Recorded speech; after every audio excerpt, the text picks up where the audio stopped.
Hello and welcome to Tuesday's edition of Cracking the Cryptic, where I had the wrong glasses on and I have just corrected that. And look, we've got a 6x6 today with not many markings in the grid. And this puzzle is called Knight Lite, which I love as a sort of a homophone. Knight being spelt with a K and light being spelt as in a diet. This is by Just Kirb. And this has been recommended to us by a couple of people as being an absolutely great, easy, in inverted commas, puzzle.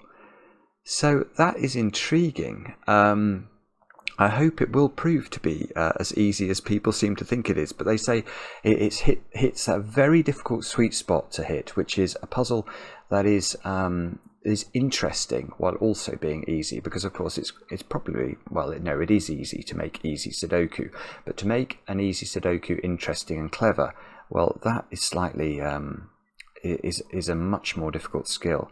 And we'll have a look at this in a moment or two. I don't have much news today. I've got one birthday to do. Before I do that, just a quick shout out though, if you do enjoy our content at all, please think about subscribing, please think about becoming patrons. We really appreciate it. It helps keep the channel going. It helps us to do 2 videos a day, etc, etc, so we'd be really grateful. But that said and done, let me read out the birthday, which is to Afonso. And Afonso, your girlfriend Tegan wrote to us and said you'd appreciate a shout out and you watch the channel. So happy birthday, my friend. I hope that you have a day filled with enormous amounts of chocolate cake, and that chocolate cake is not disappointing, i.e. it must have the correct ratio of icing to cake, 1:1. And that's all the news. That is all the news today. So we're going to get straight on to this. And I will read you the rules of Just Kirb's puzzles. Just Kirb has appeared on the channel before, but I think this is my first time doing a Just Kirb puzzle.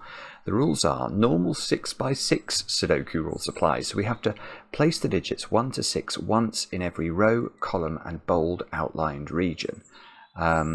So that's fairly straightforward. Cells separated by a knight's move in chess cannot contain a repeated digit. So basically those 2 cells there, imagine they were both 1s. That would not work because these are a chess knight's move apart, and that is not allowed in this puzzle. So we've got to make sure everything that's separated by a knight's move, you can't have the same digit a knight's move away from itself anywhere. And along thermometers, thermometers are rather paltry today. Along thermometers, digits must increase from the bulb end. So whatever we put in the bulb, let's put a 3 there. This has to then be higher than a 3. It doesn't have to be 4, so you can skip digits out, but it does have to be higher. So as mercury would rise as we rose up the thermometer, or as the temperature increased, so must our digits rise as we move upwards along the thermometer and away from the bulb. Do have a go at this one, especially if you're new to variant Sudoku. So maybe you've been watching the channel for a while and you've thought these puzzles are really hard. Well, this is a chance to solve a variant Sudoku that's going to give you a lot of joy, I think, and you should be able to finish it, I hope. The way to play is to click the link under the video as usual. That will take you to a web page that looks identical to this one, where you can play the puzzle on whichever device takes your fancy. But now I get to play. Let's get cracking. Now, there are 2 things. Well, there are 2 things that occur to me here. And those 2 things are very obvious. I mean, firstly, the knight's move has got to do a lot of heavy lifting. Yeah. And secondly, the fact that you can't repeat a digit on a thermometer, I'm imagining, is going to be important. So I'm actually going to start in this cell. And I'm going to ask where this green digit goes in this box. Now, by Sudoku, it doesn't go in those squares. By knight's move trickery, it doesn't go in those 2 cells. And by the fact it can't repeat on its own thermometer, it doesn't go there. So in fact, we can place green immediately in this box. Now, so now we know green is in one of those 2 cells. Maverick has literally just taken off. I cannot believe it. It is remarkable. The man's prescience when it comes to when I'm going to be recording a video. This one can't be green, obviously, because that would be a knight's move away from green. Let's look here. So green is in one of those 2 cells. Can we do better than that? I'm not sure how diligent we're going to have to be about pencil marking, possibly very diligent. So I am going to just investigate quickly where green goes in box 6. And that's because there is some trickery going on between those two squares. You couldn't put green in either of these two squares, because imagine you did try and put green here. It would obviously rule out the cell above it, but it would also remove that one as well by the knight's move, and that applies for both of those cells. So neither of these can be green. This can't be green in box 6 because that just straightforwardly, well, by knight's move rules out both of those. So those 3 cells are all impossible. So green in box 6 has to be in one of those positions. Can we do better than that? Sort of expected to be able to, actually, but I haven't managed to do it. Okay, alright, well I'm going to turn my attention to this one then, because I can now see that I can place this one in box 4. Those 2 are ruled out by Sudoku. That one by knight's move. That one would be the same digit on the thermometer, so blue goes here. Now that's better actually, isn't it? Because blue in this box is now actually placed because it can't go here because it would be a knight's move away from itself. So maybe the blue digits are going to be more helpful. What about in this box? So blue again, blue is in one of those 2 positions.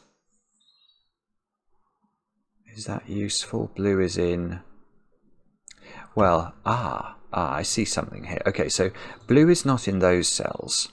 Now if blue was there in box 2, it would rule out both of these positions for blue in box 4. So blue is not there. So blue is in one of those 2 cells. And now look, we've not managed to put a blue into column 5. And it can't go in those 4 cells. And it can't go there by Sudoku. So blue lives exactly here. And that's good. That is good. But that's as far as blue's going to be able to go, isn't it? Okay, well I can also do some jiggery pokery, I think, with this digit. This digit can't go in those cells by Sudoku, there by knight's move, and there it would repeat on its thermometer. So we can place yellow immediately. Now yellow, so yellow is in one of these 2 cells in box 4. Oh, that's actually, okay, maybe we can do a little something with yellow in box 6. It can't go here. It can't go there. Oh, well, it can't go there because obviously blue, green and yellow are all different digits. So now that's something we've got to keep an eye on. It can't go here because if it went there, it would rule yellow out altogether of box 4. If we put yellow here, it can't go there or there because of the knight's move. So yellow is actually, it's nearly in the same positions as green. But not quite. All right, I am going to. I think we are going to have to be properly diligent about our pencil marking. So yellow in box 3 can't go there because that would rule yellow out of those 2 squares. So yellow is in one of those 3 positions. And yellow can't go here in box 5 because that would rule all 3 of those out. So yellow is in one of 2 places. Now, can we reverse? Oh, I can't. No, I can't do it. I thought I was going to be able to do that, but no, that's disappointing. Right, I'm going to try that cell then now. This is, I mean, I'm not saying this is hard yet, but it's certainly not that easy. Right, okay, but maybe I'm just not going far enough with the logic. Where does red go in this box now? Well, red can't go there. Red can't go here by knight's move, and red is definitely not green or blue because we know from this box, yeah, probably this is the approach we need to take. We need to pencil mark or colour everything in box 1 and see where it can propagate to, because this is forced to be red. And now that is forced to be red because red can't be a knight's move from itself. And now one of those 2 cells is red. Red can't be yellow, and yellow is definitely there. So red is exactly here in box number 2. And that means red is in... Right, so red overlaps with blue now in this box.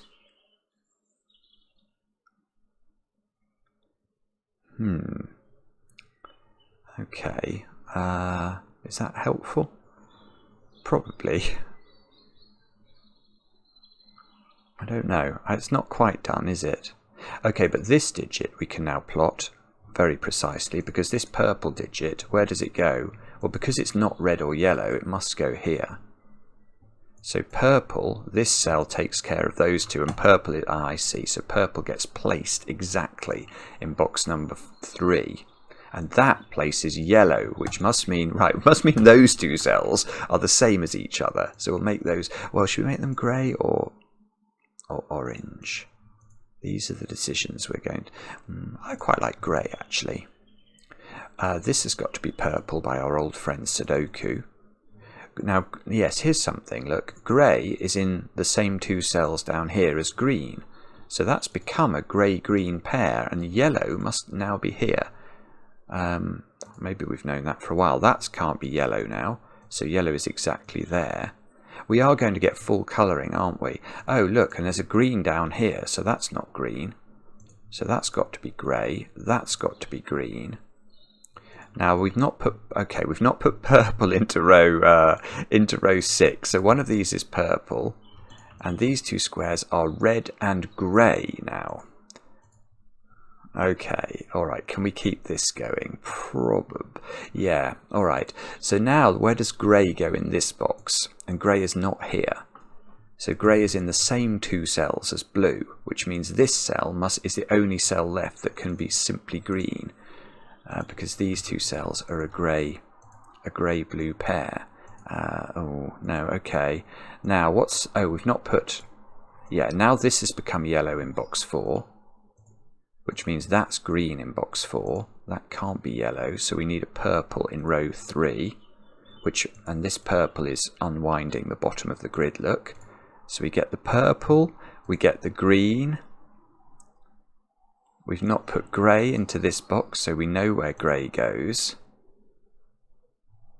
And we've just got to figure out these cells. So how are we going to do that?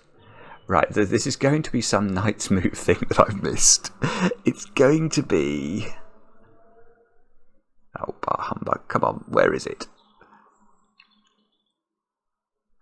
I can't actually, I'm so sorry, I can't see. There's going to be a Knight's Move thing poking into these cells, otherwise this is a deadly pattern. Oh, unless the thermo does it, actually. Oh, hang on. Oh, that's pretty. Oh, that's pretty as a picture. Right, yes. Okay, forget that. It's not Knight's Moves. It's thermo logic. Because we haven't really... Well, apart from noting we couldn't have a repeated digit on a thermo, we've not used the thermos yet. But look here. This is telling us that blue is lower. It's definitely a lower digit than grey. So if on this thermometer we made this blue, we'd simultaneously be saying that blue is a higher digit than grey. Now that's a paradox we don't want to exist. So this cannot be blue, which means this must be red, which means this must be the blue one. Now that means that one's blue, that one's grey now, which means this one is not grey, so that's red, and this one, you've guessed it, has become grey. And now we've achieved full colouring. All we need to do, I say all we need to do, but all we need to do is to work out a mapping. So these thermos, we haven't got that many of them. Okay, so how do we do this? Right, yes, I do see, actually. I do see. Look at the bulbs of the thermos, and there is something chromatically interesting about them. And the chromatically interesting thing is that none of the bulbs, look, is purple, and they are all different colours. So given there are 6 different digits in this, and 5 of the digits can go on a bulb, what does that tell us about the digit purple? It must be the 6, it must be the highest digit, and that's why it can't go on a bulb. Now what do we know? So now we know, now we've got to figure out what the next lowest digit is. So there's going to be a hierarchy here, isn't there?